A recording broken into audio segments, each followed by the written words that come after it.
Hey, happy Thanksgiving everyone. Before we begin today, I wanted to quickly give you guys a special offer for this holiday season. Starting now and going through the weekend, if you go to our merch store on Teespring and use the code HOLIDAY20, you can get 20% off all your purchases there. We've got no bullshit t-shirts, sweaters, mugs, stickers, and much more in multiple colors and designs too, including the classic NoBS logo right here, looking good. So click the link below and order now, and you could even get your swag in time for Christmas, depending on your location and availability. All the info you need is down in the description below this video, so thanks for your time, and now on to the show.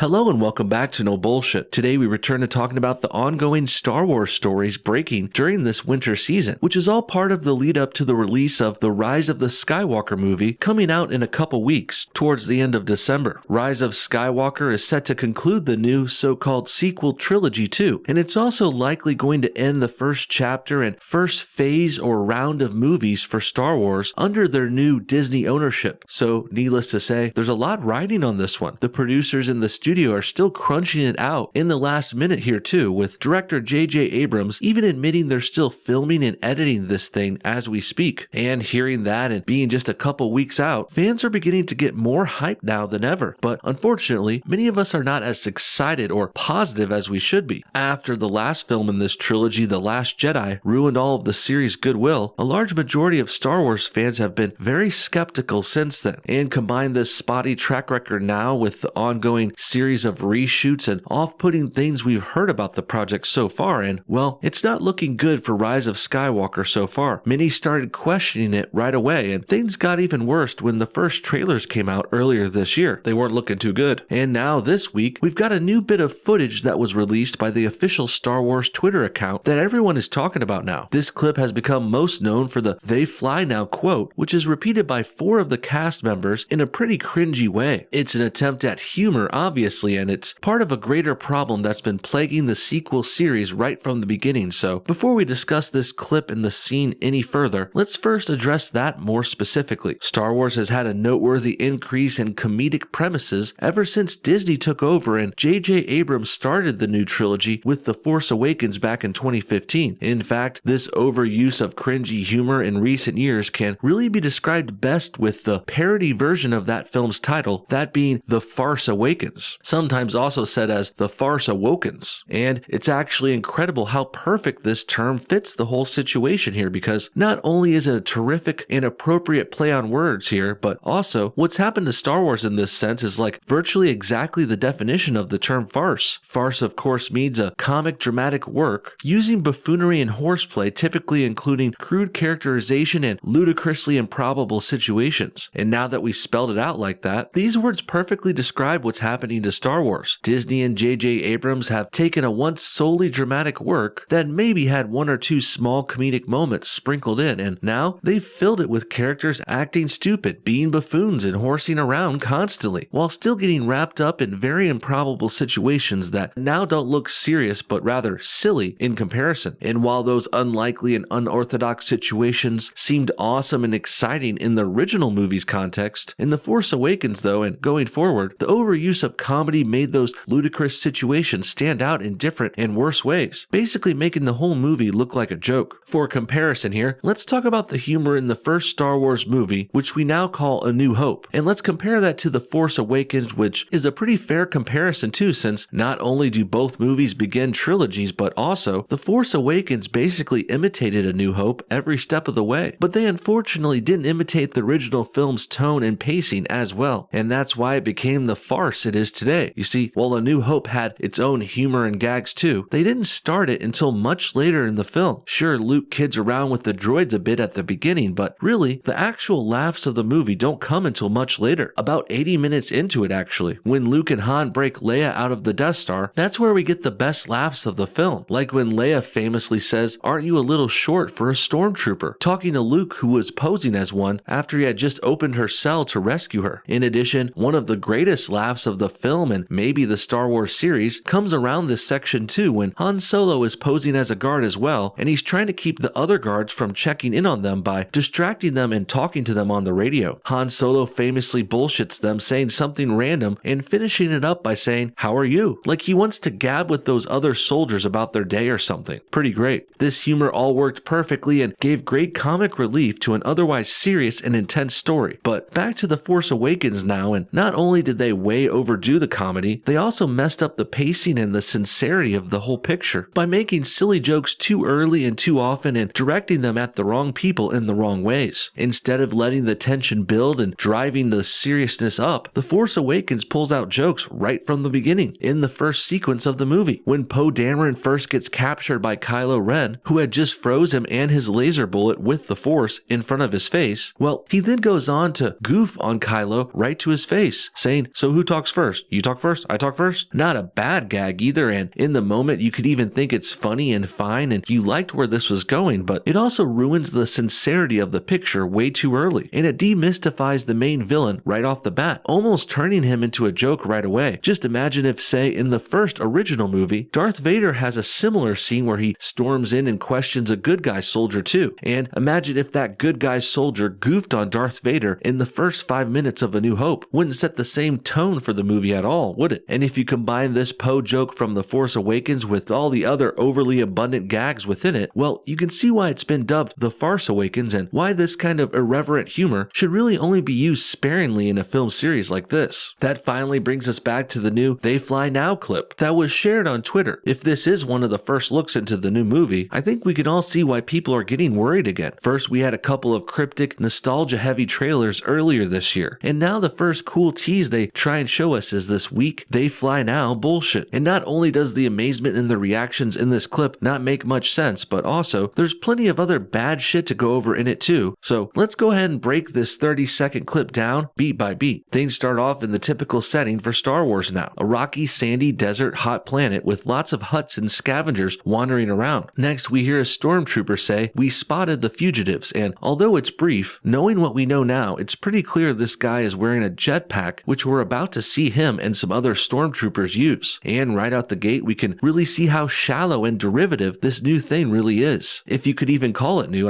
I think calling it recycled is a better term. The location, the background, the characters, they're all copied from the original movie. And even the stormtroopers and their little radio voice are from that too. Only thing that's really different here is the jetpack and some small little looks and details, but overall, we're just seeing J.J. Abrams try and imitate the original trilogy once again. Next, we cut to the action-packed car chase the first soldier was looking over at. Our heroes now are riding speeders, skiff-like transports, almost reminiscent of the intro section of Return of the Jedi, and all the while they're being chased by stormtroopers riding these futuristic tank/motorcycle things or something. And don't get me wrong either, the effects and the quality of all this looks fine and dandy, and the shooting, the chasing, and the action is all done well too, but it also just looks like standard fare for action and chase scenes these days. It's almost too much action and not enough substance. It's kind of mind-numbingly boring almost. There's so much going on, you kind of just phase it all out, which makes it a bit hilarious too. Just think of this section as if you combine the pod races from the prequel films and put that together with the car chases of, say, Mad Max Fury Road or something. Not bad influences to have here either, but this all just comes off as straight, standard Michael Bay-like action, which doesn't really fit into real deal original Star Wars stuff at all. Could have done better by just doing something different or making the chase more Jedi focused or something. Anything could have made this turn out a little more interesting, but instead, we've got this standard J.J. Abrams style of making everything seem rushed and swept up and on some kind of ticking time clock for no reason. Finally, the stormtroopers' motorcycles start lifting their back tires, flinging the soldiers on the back seats into the air, where they then take off on their new jetpacks. Again, not badly done, could be cool even, looks pretty sweet, but it also seems like they may have copied and pasted the animations from Marvel's Iron Man or something. Cool idea, not a bad premise, but perhaps a bit too much CGI, and it definitely gets ruined by the heroes and their reactions. As we went over, and just like what everyone's talking about this week, the heroes finally get to saying the "They Fly Now" line at the end here. It starts off with Chewbacca howling it in his signature Wookiee growl, followed by C-3PO translating it and saying "They fly now" for the first time in English, but the second time overall. Next, Finn repeats the line, saying it like a question, and we almost could have been okay if things ended here, but in my opinion, opinion, Poe's final repetition of the line really kills everything. It basically goes like this. The whole sequence is like, Chewbacca's like, "Roar!" C-3PO's like, "They fly now." Finn's like, "They fly now?" And then Poe does the worst one. He's like, "They fly now." Super over the top, cringy, and just plain laughable. And sure, they're going for a laugh here a bit too, but it's not what the movie should be going after at all. Forgive me if I and others are saying that a bit too often too. I think a lot of the complaints about this scene and Disney Star Wars in general do boil down to this idea that this isn't what Star Wars should be. So it's worth explaining this concept a bit more before we move on. Star Wars is a sci-fi fantasy series with mixes of futuristic science fiction and fantasy elements combined with hero tales of old. And while it may seem similar to one of its counterparts in competition with a similar name, Star Trek, it's actually very different than that. Star Trek is hard science-based science fiction, which lays the groundwork for Star Wars, sure, but Star Wars adds these fantasy elements like the Jedi and the Force and all this space religion stuff that's not very scientific at all. And sure, Star Wars always seemed to have more heart, emotion, and a better sense of humor too, but it also was heavily grounded and realistically played even too, like how much of Star Trek and other hard sci-fi is usually. With that said, the main problems arise here when we see the overuse of action, CGI, and way too much humor, like what's in the new movies, and also what's pretty well capsulized by this new preview clip we've went over. Funny how they released this "They Fly Now" clip thinking it would get people excited and laughing, when really it's got us all more worried because it's a perfect representation of what's wrong with this series right now. Too much nostalgia, not enough new ideas, over-stylized action, and an emphasis on speed and comedy over other things that were more important. Finally, let's talk about the jetpacks again themselves, or rather, why the heroes were so surprised to see them in this scene in the first place. I mean, one or two people saying they fly now might have just been because of some initial surprise, and it could be explained as the heroes being surprised their enemies were starting to use jetpacks now. But the way this scene really reads to me, and I think most people, judging by the comments, is the people in this scene seem shocked to see anyone with a jetpack flying at all. This would be a normal reaction in the real world too, but let's not forget, we're talking about a story in a galaxy far, far away. Not only have we seen numerous characters with jetpacks like this previously, but also these guys are specifically living in a world where they interact with talking, free-thinking robots on a daily basis. Not to mention, these characters in this scene are riding on hovercrafts and shooting lasers while they're talking here during the time of all this action. And in addition, these guys fly in spaceships all the time, often going out into deep space, traveling at light speed with hyperdrives and everything. So with all that said, seeing a couple of soldiers jetpack around in some pretty relatively basic technology, all things considered, really shouldn't be this surprising. And I didn't even mention the fact that these guys have also met and worked with and fought against literal wizards, namely the Jedi and the Sith warriors, force-wielding monks who can move matter at will and control people's minds and thoughts. Shit, Rey is on that ship right now, and the last movie she raised all these rocks with her hands. So needless to say, the whole being this surprised by the jetpacks thing kind of gets diminished when you put it up against everything else in the Star Wars universe. And instead of reacting and saying "they fly now" like it's a question and totally out there and unfeasible, really, these guys should have said it more like a declarative statement like "they fly now, guys, get a load of this." I think you know what I mean. In the end, we're getting closer and closer to the release of Rise of Skywalker, and everything we see and hear about it is getting questionable and worrisome to say the least. Hopefully the movie can overcome this terrible lead-in, and hopefully it's worth watching despite it seeming to be another disaster ready to happen. What do you guys think? Did you enjoy this clip of the Star Wars cast saying "they fly now"? Did it seem funny or odd or stand outish to you? And are you going to see this film when it comes out later in December? Comment your thoughts on everything below, and thanks for watching No Bullshit. Make sure you check out our merch store and use the code HOLIDAY20 for 20% off, because why not get some new No Bullshit gear just in time for Christmas? Thanks for your time today, and we'll see you on the next video.